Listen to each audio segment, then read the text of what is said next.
안녕하세요. 전성님 목사입니다. 오늘은 창세기 후반부의 두 번째 시간으로 아브람과 바로에 대하여 말씀드리겠습니다. 아브람은 하나님의 부르심을 받아 고향과 친척을 떠나 하나님이 지시하시는 땅으로 왔습니다. 아브람이 아내 사레와 조카 롯과 하란에서 모은 모든 소유와 얻은 사람들을 이끌고 가나안의 세겜 땅에 이르렀을 때에 하나님께서는 이 땅을 내 자손에게 주겠다고 말씀하셨습니다. 아브람은 하나님의 인도하시는 섭리에 따라 자신도 모르는 사이에 이곳 가나안이 자신의 후손들에게 허락된 약속의 땅임을 알게 되었습니다.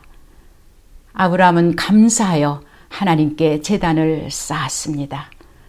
그러나 그곳에는 이미 사람들이 살고 있어서 차츰차츰 남방 네게부 지방으로 옮겨가게 되었습니다. 유목민으로 가축대와 남녀 종과 함께 이주한 아브람이 자리 잡을 장소가 만만치 않았던 것 같습니다. 그런 가운데 그 땅에 기근이 들자 곤경에 처하게 되었습니다. 하나님이 지시하신 이곳 가나안 땅은 우기와 건기가 뚜렷하다고 합니다.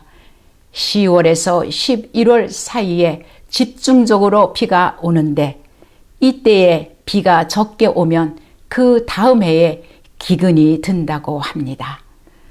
가나안 땅으로 이주한 아브람에게는 때맞추어 닥친 이 기근이 아브람의 신앙과 인내를 시험하는 계기가 되었습니다. 아브람은 아직은 성숙한 신앙인이 아니었기에 오늘의 말씀 속에서는 그의 삶 속에 찾아온 시련과 실패를 찾아볼 수 있습니다. 아브람은 가나안 땅에 기근이 찾아오자 애굽으로 내려갔습니다. 아브람은 하나님의 인도하심을 구해야 했는데 자신의 생각과 판단에 따라 행동하였습니다. 아브람을 시험하는 큰 시련이라 생각할 수 있는 것입니다. 애굽으로 내려간 아브람이 실수를 범합니다. 아브람은 애굽 사람들에게 아내 사레를 누이라고 말했습니다. 사레의 나이가 만만치 않았지만 워낙 미인이었기 때문에 애굽 사람들이 자신을 죽이고 사레를 빼앗을 것을 두려워하였기 때문이었습니다. 사레가 이복 누이이긴 하였지만 아브람의 이 처사는 하나님을 전적으로 의지하지 않고 행한 인간적인 방법이었습니다. 여기서 우리는 아브람의 불신과 인간의 연약함을 볼 수 있습니다. 이것은 엄연한 잘못이자 더 나아가 남을 속이려는 기만이 아닐 수 없습니다. 우리는 가끔 상황이 상황인 만큼 어쩔 수 없었어 라는 말을 하기 좋아합니다.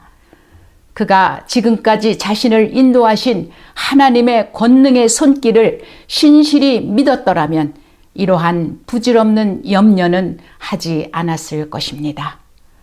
사레는 매우 아름다웠기 때문에 바로의 고관들이 사레를 바로의 궁으로 인도하였고 바로는 사레를 후궁으로 맞이하려 하였습니다. 아브람은 바로로부터 많은 선물도 받았습니다. 신부 가족에게 주는 예물이었습니다.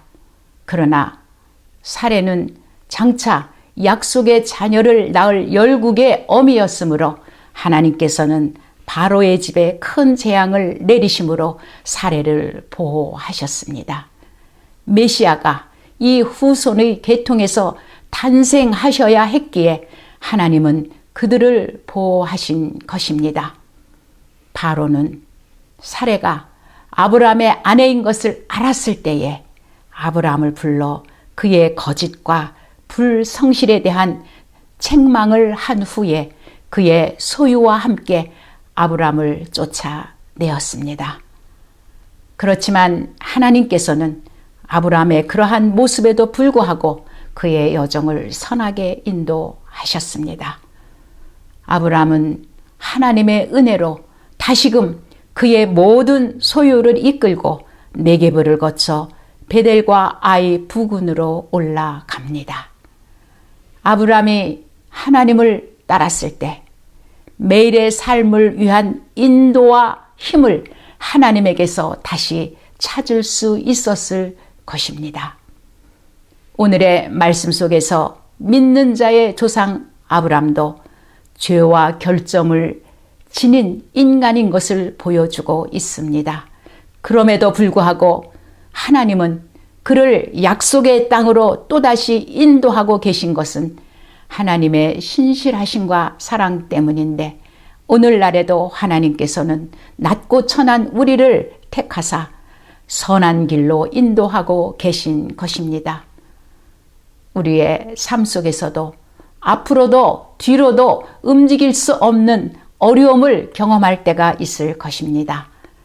그렇지만 우리 믿는 자들은 하나님의 신실하심을 믿음으로 인간적인 방법으로 문제를 해결하려 하지 말고 하나님의 도우심을 바라며 성숙한 신앙인의 모습을 보여주어야 할 것입니다.